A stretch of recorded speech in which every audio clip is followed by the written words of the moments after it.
if you're a visitor, you might be wondering, why are we taking so long to read through a whole chapter of the Bible? Well, we as Citywide Baptist Church are on a journey. We very clearly believe it's right to take a step back over these next 18 months, say, okay, God, what do you have for us, and what do you want us to become? And to understand as best we can, what are the forces that shaped who we are now, and what are the forces, or what is the vision that God has for us going into the future. And as part of that, we want to, we'll be taking a deep look at the over the next 18 months, the journey of each congregation, looking forward to November really being a special time here at the Eastern Shore, as we hear, it's not nice to have David and Joy with us this morning. David will be speaking in a few weeks, as will John Morse. And we track the journey. We'll also be tracking the journey of the Lena Valley congregation next year as they come up to their 70th anniversary.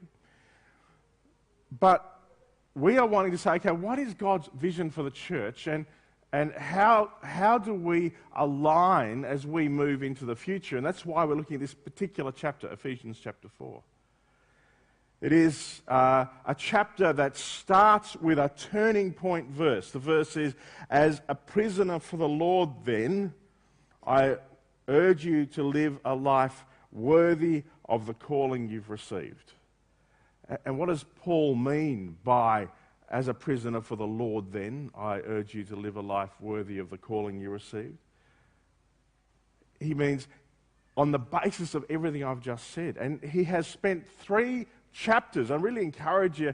Ephesians is one of those books, you won't get it by reading it through once. I think you've got to read it through over and over again, because each sentence is packed with incredible life-altering meaning. And he's saying, on the basis of this grand vision, which kind of in a very superficial point form version starts out by Paul saying, I'll tell you what the big secret is. God wants to bring everything together in heaven and on earth under Jesus. This is God's great heart. This is what he wants to do. And as part of that, you are called. There is Paul in Ephesians 2:10 says, there is a plan for your life to help enable that big vision to take place. And he goes on and says, and the purpose of the church is to make God's wisdom known in Ephesians 3:10. Ephesians, you can kind of get the journey Paul's trying to communicate in Ephesians, the first 3 chapters through Ephesians 1:10, 2:10, and 3:10. It's not enough, but it gives you a bit of a view. And so Paul says, as a prisoner for the Lord, then, I urge you to live a life worthy of the calling you received. And now he gets practical. And so we've spent the last few weeks saying, okay, what does that actually mean? The very first thing Paul starts to talk about is, guys, you've got to learn to get on. You've got to learn to love people who are different to you. The church is meant to be a place of radically different relationships. He also then goes straight from that to say, but you're all unique and you're all uniquely gifted. So, God gave the church some leaders. And we looked at that last week. And we started to realize that the way we have thought about church leadership has come from lots of different angles and been a result of our history. But we tend to think of church leadership as pastors who are mainly middle-aged men, which is, a bit of a concern. I don't think I'm middle-aged. Thanks, Robin. Yeah. Which is not necessarily a healthy thing. And we tend to just focus on pastors, but Paul says, no, there are people who God has called to serve the church. And people you may be one of these people. You'll be someone who finds yourself, whenever you start talking about the church, you get a bit emotional. It could be out of frustration, or it could be out of excitement, whatever. But you will care deeply about the church, and it may be that you're one of these people. Paul talks about apostles, prophets, evangelists, pastors, and teachers. And here's where I think we've got it wrong in the church, because I think we've misunderstood what the purpose of the church was. You see, Paul, as we saw last week, said Christ himself gave the apostles, the prophets, the evangelists, the pastors, and the teachers to equip his people for works of service, so the body of Christ may be built up until we all reach unity in the faith and the knowledge of the Son of God and become mature, attaining the whole measure of the fullness of Christ. Last week I quoted a business thinker who said, every organization is perfectly aligned to get the results they get. Every organization is perfectly aligned to get the results they're getting. And so we as a church need to step back. Paul says the outcome of the church leadership working well is people are growing up. People are becoming the person Jesus created them to become. That is what the goal of church leadership is. There's been a number of forces that have shaped the church. When Jesus used the word church, I don't know how to break this to you, he probably didn't have in mind a dark room with coloured lights and a black stage and guitars and drums. And these are things that have come later. They're not bad. They're things that have come as a result of us trying to work out how do we engage with culture. But these, along with other things, have come out of our best understanding of what we were trying to achieve. Another thing that has shaped the church is something you'll hear me talk about from time to time because I get annoyed with it. But it's something that most people won't be conscious of. And it really came through from the 1950s. A man you probably never heard of, a man by the name of Donald McGavin, wrote a book about church growth. And it was kind of a mixture of marketing thinking and sociology thinking and basic theology.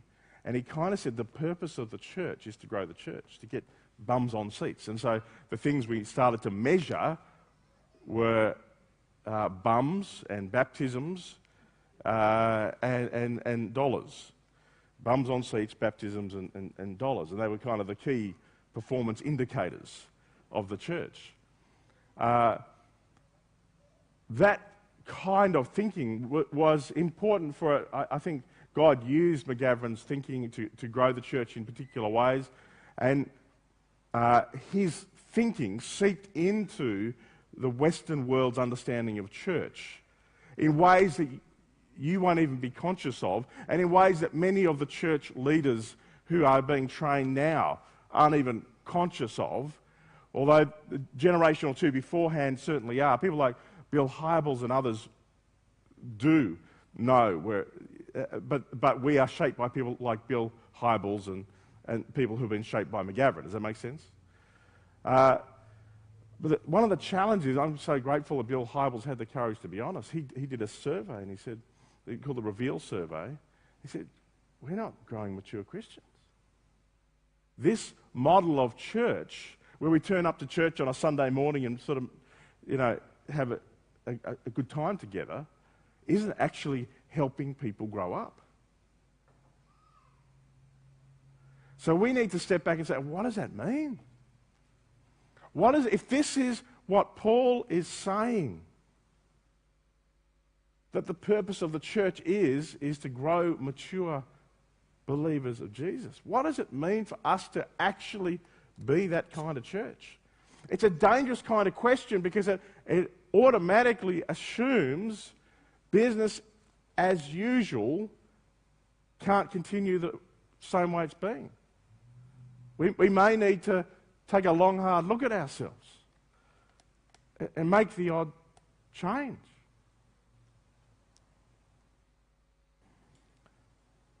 Paul defines what maturity is. And so let's see if by Paul's definition how we're going. He defines what maturity is by defining what it's not. He says, then we will no longer be infants, tossed back and forth by the waves and blown here and there by every wind of teaching and by the cunning and craftiness of people in their deceitful scheming. What's he saying?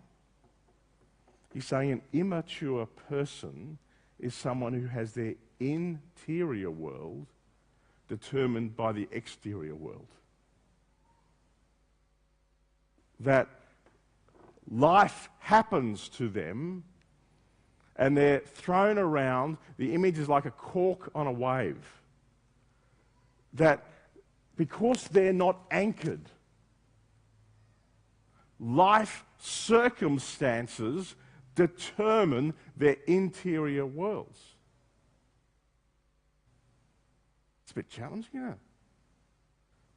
Because we live in a generation and a time where we are encouraged to focus on getting the external circumstances right so we can be happy.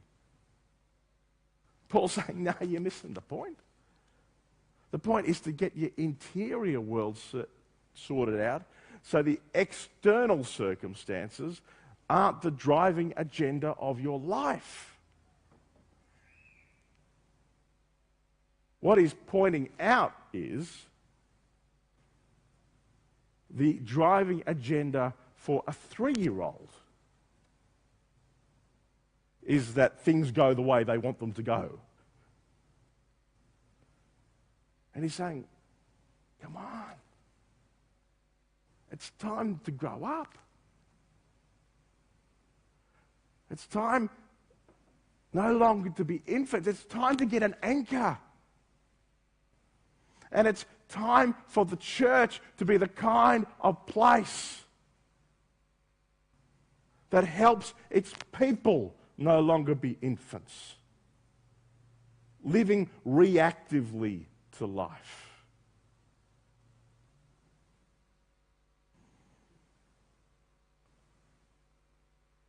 He then has one of the most powerful sentences in the Bible. I really do feel like I'd like to come back and just teach and engage with Ephesians 4 every year, just because it is such a powerful part, and it's such a every sentence is confronting to our current understandings of how things are meant to be.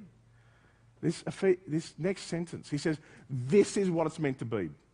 If you're not meant to be a cork on the ocean, what you are meant to be, instead, speaking the truth in love, we will grow to become, in every respect, the mature body of Him who is the head, that is Christ. It's interesting here, again, we are failed by the English, because the English doesn't have a good way of communicating what he means by speaking the truth in love. Literally, in the Greek, it is truthing. It is not just speaking, it is living the truth in love. It's not just, but that's not, but it is speaking and living together. Does that make sense? It is your whole life coming from truth. And I want to put it to you, and Paul is going to put it to you over and over again here in the text, that the great spiritual battle you are in is the battle for truth. It's not the battle for politics or anything else. It is the battle about what truth you believe. And the two great forces that will help you grow up are truth and love.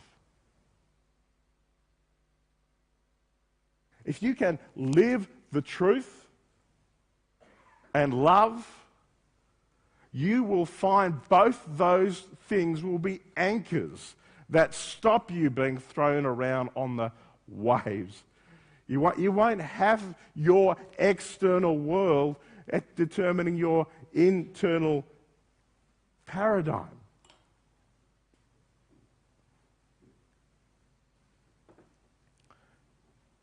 But if you are to be honest, there are and one of the challenges there are lies you have come to believe that you have built your life on. And the journey, if you seriously take Jesus' hand, what you'll find he is gradually doing is taking you on a journey to discover the lies you have believed about yourself, about others, about the world, and replacing them with his truth. This is the journey of discipleship. There is a man who has a name that probably is more of a disability, so I didn't actually put it in the name. His name is Klein. His first name is a surname. Klein Snodgrass. I feel sorry for him, but he's a very good Bible scholar, and he wrote the NIV application commentary on Ephesians. And I'm going to reference him here, but in all the references, I'm just putting the NIV application commentary on Ephesians, just because I didn't want to get a laugh every time I put a reference up. What he said, though, and I think he's right, living the truth in love is no abstract exercise. It's personal, practical, and all-embracing. No other foundation exists for healthy living.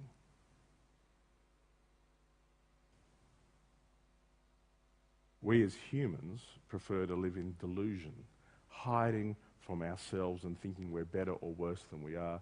We lie to ourselves, to each other, and to God.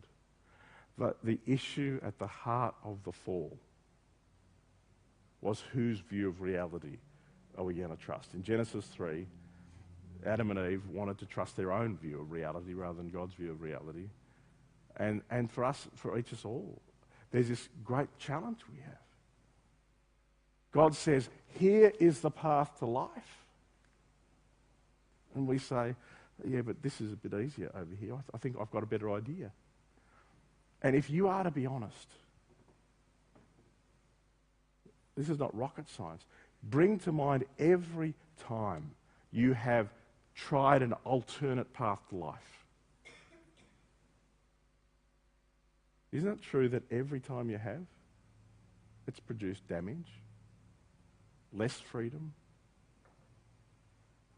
and less real, loving, truthful relationships? Isn't that true? This is the reality. Paul's saying, come on, guys. It's a dangerous way to live, though. The kind of church, we want to be a church that lives the truth in love, don't we? Don't we? It's going to ask some awkward questions of us, though. It means there are going to be times where we need to speak up.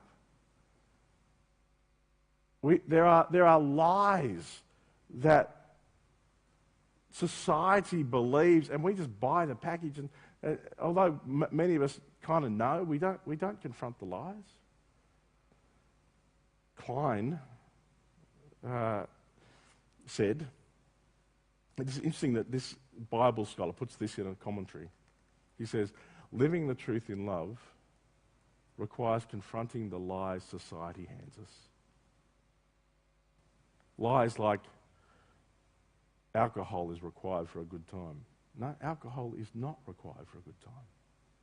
Pornography does demean women. And no, the majority of people are not promiscuous. Poor people are not necessarily lazy.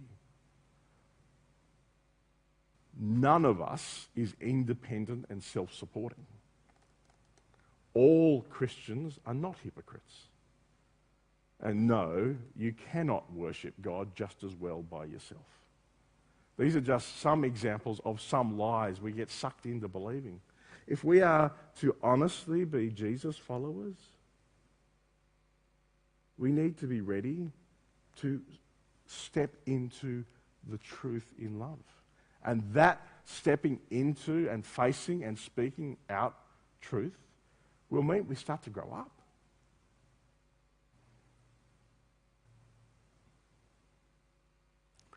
And so we get this picture.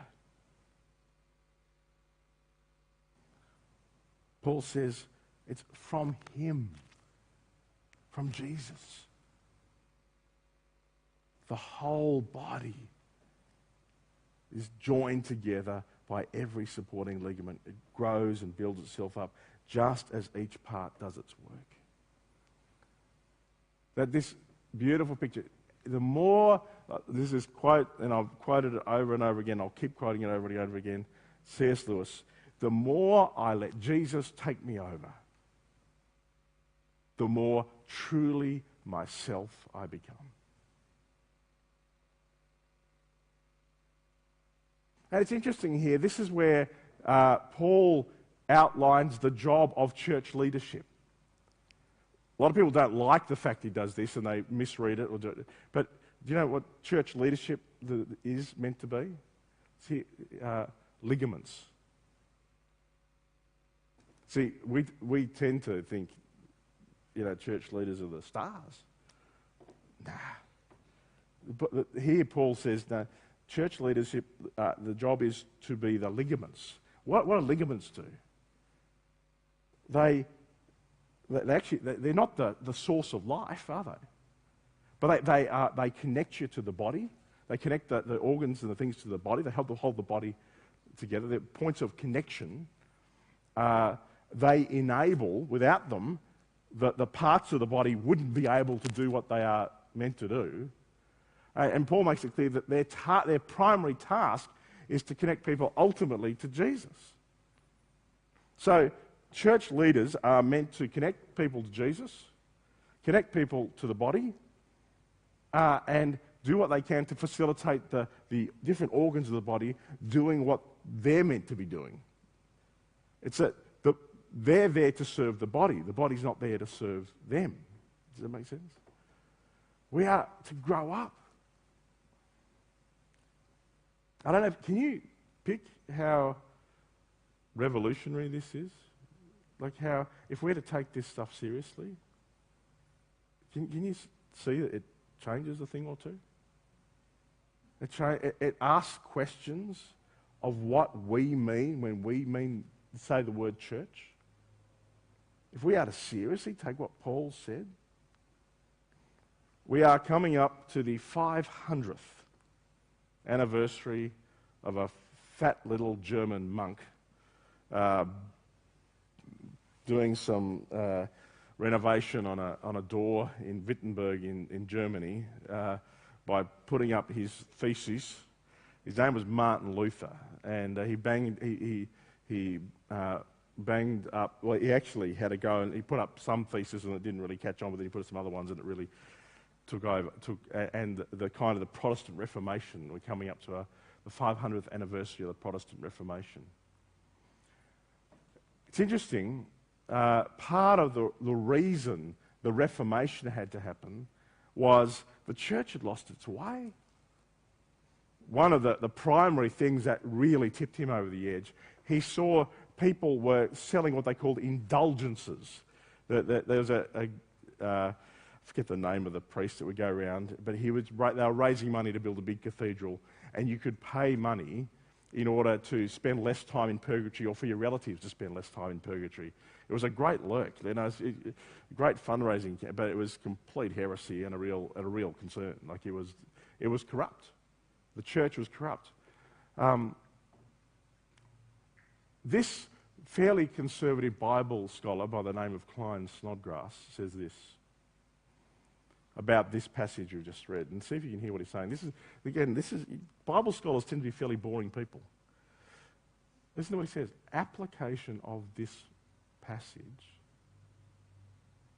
requires nothing less than a reformation of Christianity.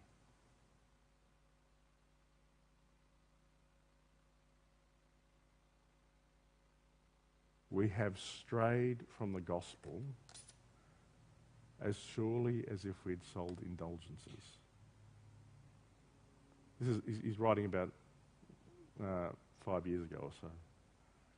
See if you can see how you respond to this. He says, our individualism, ecclesiastical hierarchies, like we were saying, we make the church leaders the stars, and a lack of integrity do not match the calling with which we were called. We've lost our sense of the body of Christ. Do you think he's right?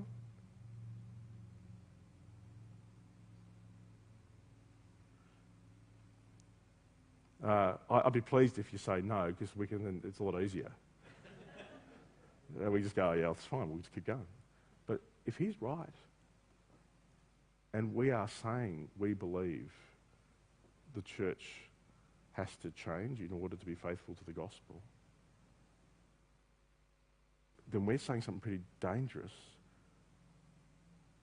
The Bible makes clear you are responsible to the level you understand you're responsible, at least. To whom much is given, much is expected.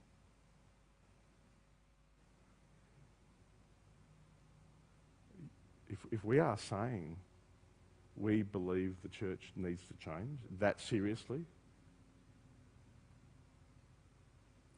we can't do business as usual anymore.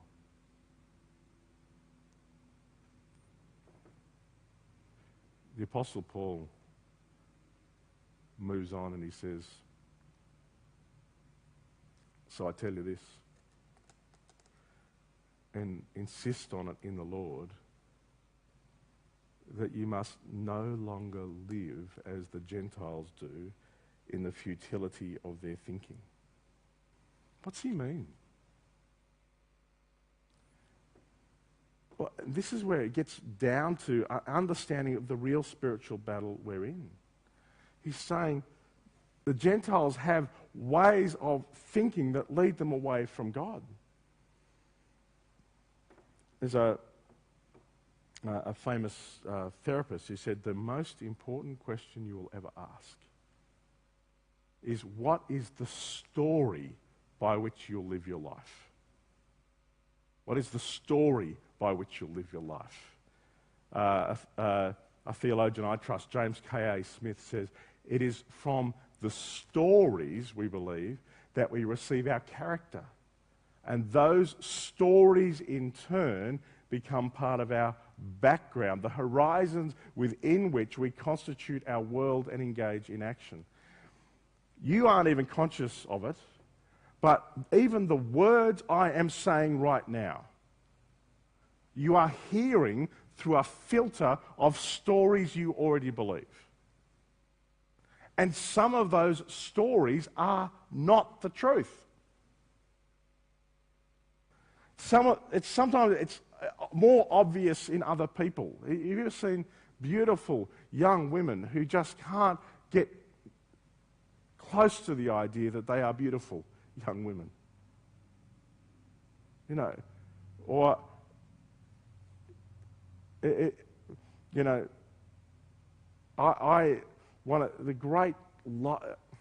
great battle, Satan is called the father of lies. And what he wants you to do is build your life based on lies.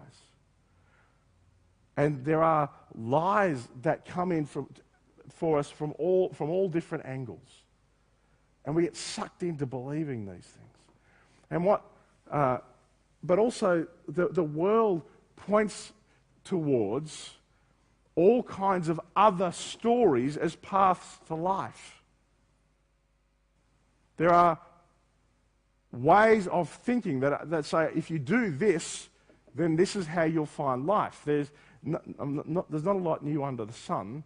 There is, if you have a nice car and nice food, and then you'll finally find life. Well, that's the Epicurean philosophy, and that was debunked many years ago. But you'll find on most of our TV shows, we're still chasing that path to life. There's other paths. The world also says, if you have the right education, or if you have the right body, if you look beautiful enough. There are all kinds of different philosophies saying this is how you find the path to life. It's interesting when he says the futility of their thinking. The word translated futility expresses meaninglessness, uselessness, worthlessness, or emptiness. This word is not very common in the New Testament. In the Greek version of the Old Testament, which is, you'll see the words LXXX, which just means Septuagint. It's an old Greek translation of that symbol. If you see that reference, that just means a Septuagint, the Greek version of the Old Testament. That word is most commonly used in the book of Ecclesiastes. I'm really looking forward to spending a couple of months next year with you, having a deep dive into the book of Ecclesiastes. A philosopher I admire, his name is Peter Kreeft, says, Ecclesiastes is the Bible book that modern people most need to read. Because what is happening with Ecclesiastes is the author is taking all these different directions to try and these are the paths to life, let's see if they work. And in our modern world, we have all these messages about these are the paths to life.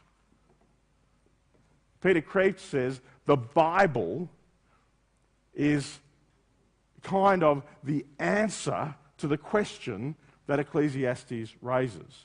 It's like Ecclesiastes needs to be part one, and so. I think we need to understand, and I wonder for you, can you acknowledge that there are parts of you that try and find life in other places? My dad would often quote a couple, Werner and Lottie Peltz, who say, your ultimate desire is your ultimate delusion, unless your ultimate desire is to fulfill the words of God. So it's really important to stop and reflect on what do you want? What do you long for? Because those longings may tell you something about the stories you believe to be true. Does that make sense? Paul says they're darkened in their understanding and separated from the life of God because of the ignorance that's in them due to their hardening of their hearts. Having lost all sensitivity, they've given themselves over to sensuality, so to indulge in every kind of impurity, and they're full of greed. That, however, is not the way the way of life you've learned. And next week we're going to talk more about the way of life as Pastor Dan comes. We've learned, but we need to have a long, hard look at ourselves and face the reality that when Paul says they've given themselves over to sensuality, given themselves over to living according to their feeling worlds. That's kind of what he's saying. So as to indulge in every kind of impurity, and they're full of greed. They're fairly current charges, aren't they? In fact, Klein says, again, this is really odd for a Bible scholar to be saying this in a commentary. Rather than being too negative, when we're honest, we know this text describes each one of us.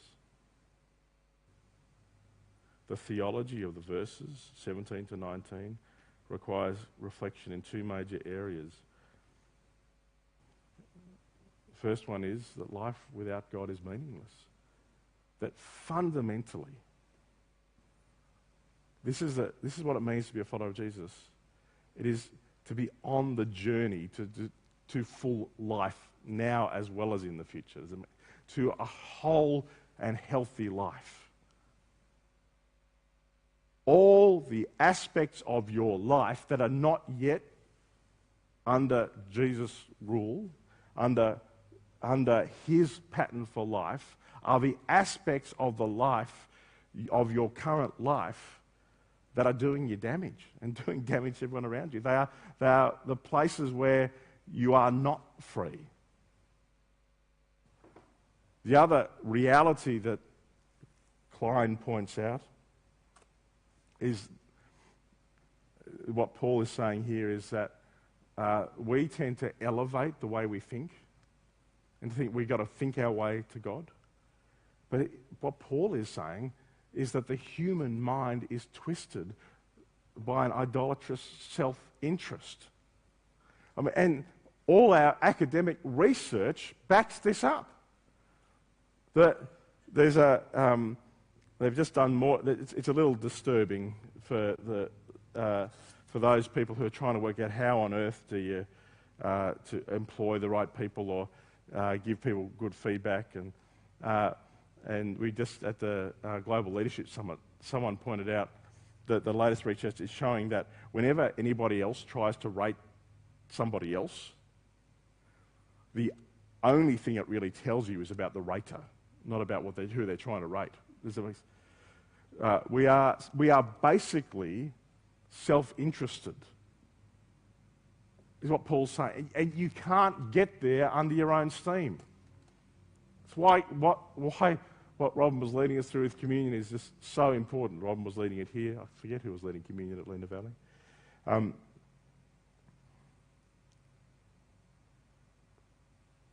So Paul says, having lost all sensitivity, they've given themselves over to sensuality so as to indulge every kind of impurity, and they're full of greed. That, however, is not the way you learned. He's saying, stop going with the flow. Stop having your interior world shaped by the exterior world. Live according to Jesus' story. And you'll find it is the path. Actually is the path to life. Dallas Willard says, spirituality is simply the holistic quality of a human life as it was meant to be, the center of which is our relationship to God. Dan's going to unpack this more fully next week. But just here, this is the vision of Paul. He goes on, and we'll talk more about it next week. I want you to hear what he says. This is what it means to live the life, he's saying. He says, that, however, is not the way of life you learned when you heard about Christ and you were taught in him in accordance with the truth that is in Jesus. Listen to this. You are taught with regard to your former way of life to put off your old self, which is being corrupted by its deceitful desires, and to be made new in the attitude of your mind, and to put on the new self, created to be like God in true righteousness and holiness. This is the real battle. There are ways you think that are holding you back. There are things you believe to be true that are simply not true. There are immaturities you have, and it's time to grow up. And I hope we are going to become the kind of church increasingly where it is uncomfortable if you don't want to grow up. I don't actually know what that means, to be honest. I don't know what this kind of church looks like. I don't see many models of it. I see quite a few models of the kind of church that was developed through the Donald McGavin way of thinking. of the church growth paradigm of thinking. But the kind of church where we have the hard discussions and live the truth in love, the kind of church where we're becoming freer and freer to step into the truth of who Jesus is. The kind of church where we recognize and give space to the apostles, the prophets, the evangelists, the pastors and the teachers to do their job of being ligaments.